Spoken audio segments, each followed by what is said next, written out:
दशक 9वा. समाज दुसरा. ब्रह्मनिरूपण. श्रीराम. जे जे काही साकार दिसे ते ते कल्पांती नासे, स्वरूप ते असतची असे सर्व काळ श्रीराम. जे सकळांमध्ये सार, मिथ्या नव्हे ते साचार, जे का नित्य निरंतर संचले असे श्रीराम.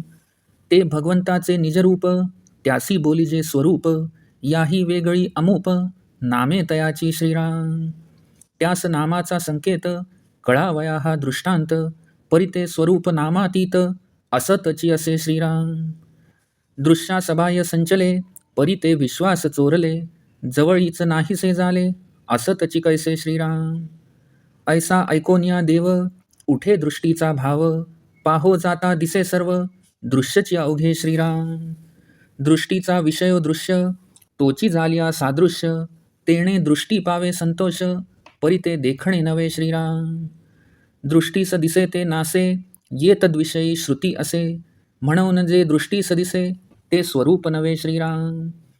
स्वरूप ते निराभास, आणि दृश्य भासले साभास, भासास बोलिला नास वेदांत शास्त्री श्रीराम. आणि पाहता दृश्यची भासे, वस्तू दृश्या वेगळी असे, स्वानुभवे पाहता दिसे दृश्या सबाह्य श्रीराम. जे निराभास निर्गुण, त्याची काय सांगावी खूण, परिते स्वरूप जाण सन्निधची असे श्रीराम. जैसा आकाशी भासला भास, आणि सकळांमध्ये आकाश, तैसा जाणीजे जगदीश सबाह्य अभ्यंतरी श्रीराम. उदकामध्ये परी भिजेना, पृथ्वीमध्ये परी झिजेना, वनीमध्ये परी सिजेना स्वरूप देवाचे श्रीराम. ते रेंद्यामध्ये परी बुडेना, ते वायोमध्ये परी उडेना, सुवर्णी असे परी घडेना सुवर्णासारखे श्रीराम. ऐसे जे संचले सर्वदा, परी ते आकळेना कदा, अभेदा माझी वाढवी भेदा, ते हे अहमता श्रीराम. तिच्या स्वरूपाची खूण, सांगो काही ओळखण, अहमतेचे निरूपण सावध ऐका श्रीराम. जे स्वरूपाकडे पावे, अनुभवासवे झेपावे, अनुभवाचे शब्द आघवे बोलोन दावी श्रीराम. म्हणे आता मीच स्वरूप, तेची अहमतेचे रूप, निराकारी आपे आप वेगळी पडे श्रीराम. स्वये मीच आहे ब्रह्म, ऐसा अहमतेचा भ्रम, ऐसिये सूक्ष्मी सूक्ष्म पाहता दिसे श्रीराम. कल्पना आकळी हेत, वस्तू कल्पनातीत, म्हणून ना कळे अंत अनंताचा श्रीराम. अन्वये आणि वितरेक, हा शब्दभेद कोणी एक, निशब्दाचा अंतरविवेक शोधिला पाहिजे श्रीराम. आधी घे जे वाच्यांश, मग ओळखीजे लक्षांश, लक्षांशी पाहता वाच्यांश असेल कैचा श्रीराम. सर्व ब्रह्म आणि विमळ ब्रह्म हा वाच्यांशाचा अनुक्रम, शोधिता लक्षांशाचे वर्म वाच्यांश नसे श्रीराम. सर्व विमळ दोन्ही पक्ष, वाच्यांशी आटती प्रत्यक्ष, लक्षांशी लाविता लक्ष पक्षपात घडे श्रीराम. हे लक्षांशे अनुभवणे, येथे नाही वाच्यांश बोलणे, मुख्य अनुभवाचे खुणे वाचारंभ कैचा श्रीराम. परा पश्यंती मध्यमा वैखरी, जेथे ओसरती चारी, तेथे शब्द कळा कुसरी कोण काज श्रीराम.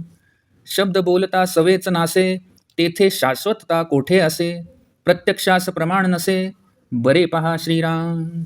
शब्द प्रत्यक्ष नासिवंत, म्हणून घडे पक्षपात, सर्व विमळ ऐसा हेत अनुभवी नाही श्रीराम. ऐक अनुभवाचे लक्षण, अनुभव म्हणजे अनन्य जाण, ऐक अनन्याचे लक्षण ऐसे असे श्रीराम. अनन्य म्हणजे अन्य नसे, आत्मनिवेदन जैसे, संगभंगे असतची असे, आत्मा आत्मपणे श्रीराम. आत्म्यास नाही आत्मपण, हेची निसंगाचे लक्षण, हे वाच्यांशे बोलिले जाण कळावया कारणे श्रीराम. येरवी लक्षांश तो वाच्यांशे, सांगिजेल हे घडे कैसे, वाक्य विवरणे अपैसे कळो लागे श्रीराम. करावे तत्वविवरण, शोधावे ब्रह्मनिर्गुण, पहावे आपणास आपण म्हणजे कळे श्रीराम. हे न बोलताच विवरीजे, विवरोन विरोन राहिजे, मग अबोलणेची साजे महापुरुषी श्रीराम. शब्दची निशब्द होती, श्रुती नेती नेती म्हणती, हे तो आले आत्मप्रचिती प्रत्यक्ष आता श्रीराम. प्रचित आलिया अनुमान, हा तो प्रत्यक्ष दुराभिमान, तरी आता मी अज्ञान, मज काहीच न कळे श्रीराम. मी लटिका माझे बोलणे लटिके, मी लटिका माझे चालणे लटिके, मी माझे अवघेची लटिके, कल्पनिक श्रीराम. मज मुळीच नाही ठाव, माझे बोलणे अवघे जीवाव, हा प्रकृतीचा स्वभाव, प्रकृती लटिकी श्रीराम. प्रकृती आणि पुरुष या दोहीस जेथे निरास, तेथे मी पण विशेष, हे केवी घडे श्रीराम. जेथे सर्वही अशेष झाले, तेथे विशेष कैचे आले, मी मौनी म्हणता भंगले, मौन्य जैसे श्रीराम. आता मौन्य न भंगावे, करू न काहीच न करावे, असो न निशेष नसावे, विवेक बळे श्रीराम. इति श्रीदासबोधे गुरुशिष्य संवादे ब्रह्मनिरूपण नाम समास दुसरा समाप्त.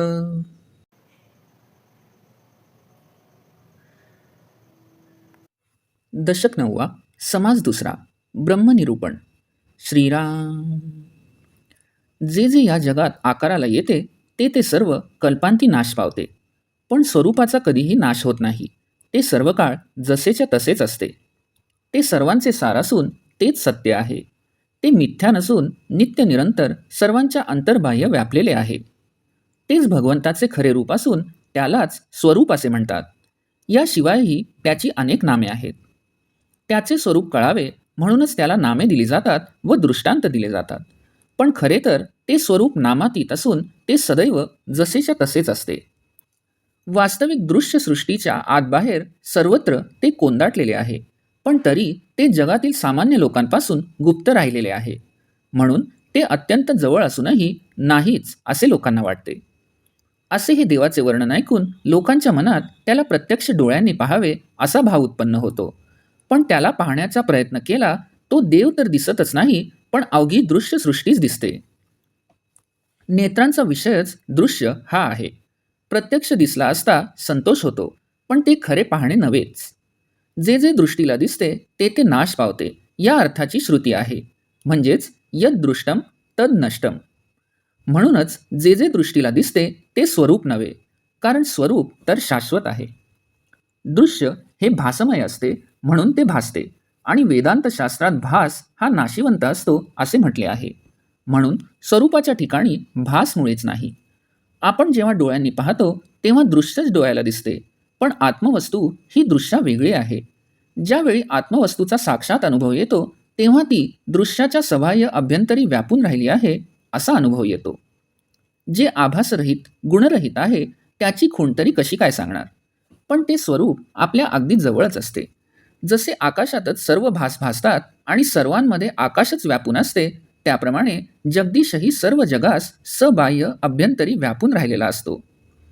स्वरूप पाण्यामध्ये असते तरी ते भिजत नाही, पृथ्वीमध्ये असते तरी ते झिजत नाही, अग्नीमध्ये असले तरी शिजत नाही, असे देवाचे स्वरूप विलक्षण आहे. ते चिखलात असते तरी बुडत नाही, आणि वायूमध्ये असते तरी उडत नाही, आणि सुवर्णात असून सुवर्णासारखे ते घडविताही येत नाही.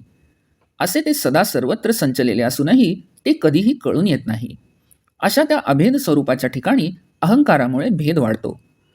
ती अहमता कशी असते हे ओळखता यावे म्हणून तिच्या स्वरूपाची खूण वर्णन करून सांगतो. तरी आता अहमतेचे निरूपण सावध होऊन ऐका.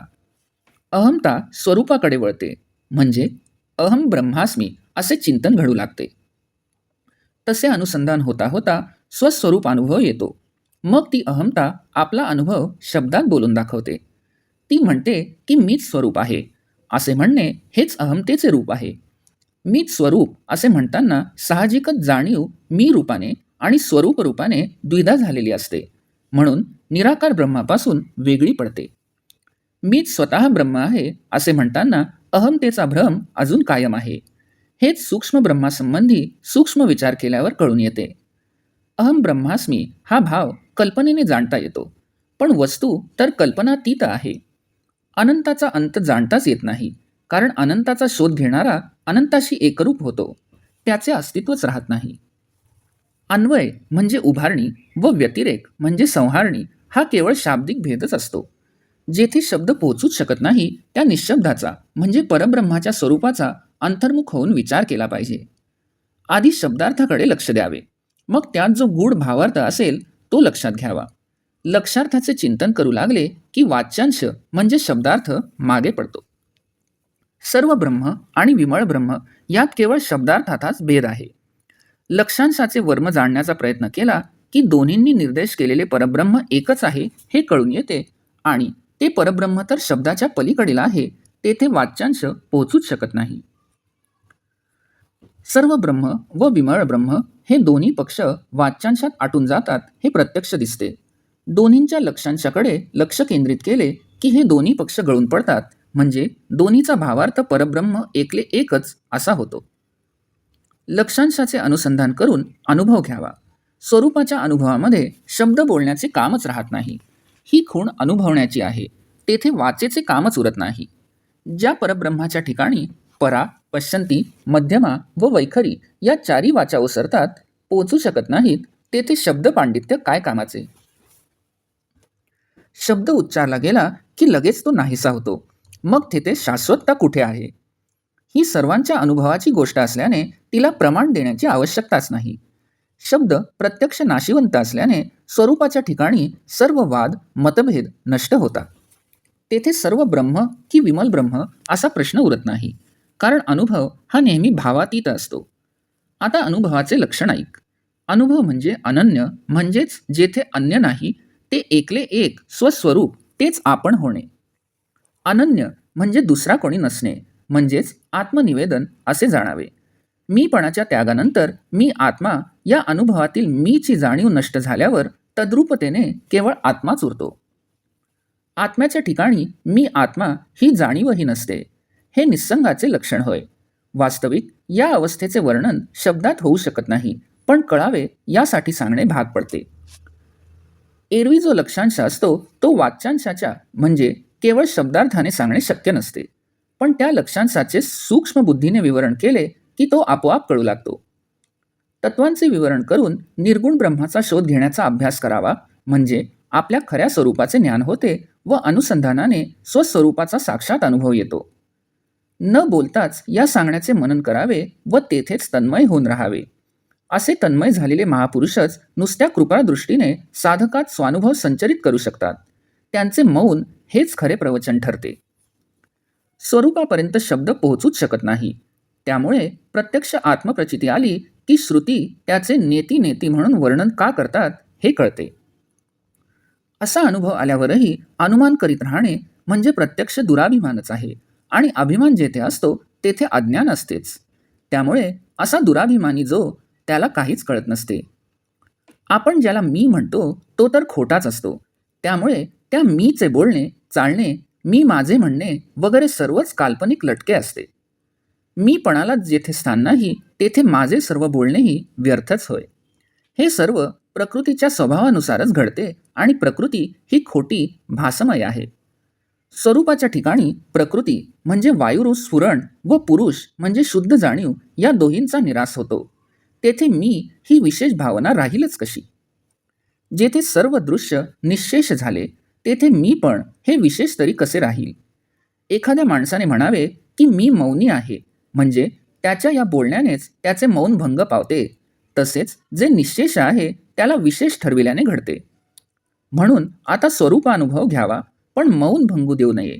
सर्व करीत असूनही काहीही करू नये, म्हणजे देहाने व्यवहार करीत असूनही अंतर्यामी पूर्णपणे मीपणा विरहित विवेकाच्या बळावर असावे. इति श्री दासबोधे गुरुशिष्य संवादे ब्रह्मनिरूपण नाम समास दुसरा समाप्त.